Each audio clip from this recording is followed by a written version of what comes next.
तो तोहनी के चैनल से कि हम बोली लेना चाहता है, और ऐसा नहीं है कि हमको बोलने नहीं आता, हम तो बोले लगा तो निमन लोग चुप हो जाए।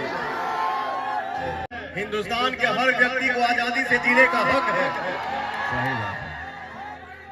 मेरा नहीं दिल मिला, नहीं मिला, मैं निर्दल हूं।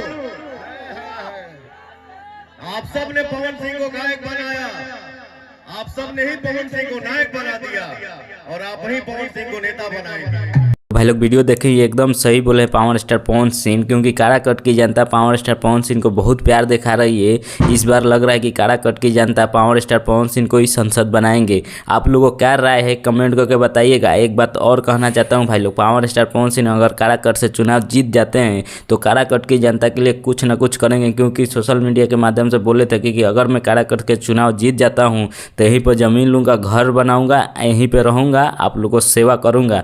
जीतेंगे तभी तो सेवा करेंगे। आप लोगों को क्या लग रहा है, पावर स्टार पवन सिंह काराकट से चुनाव जीतेंगे कि हारेंगे? आप लोगों को कमेंट करके बताइएगा। अगर पावर स्टार पवन सिंह का फैन है तो जरूर लाइक सब्सक्राइब कीजिएगा। हम मिलते हैं अगले वीडियो में, तब तक के लिए गुड बाय।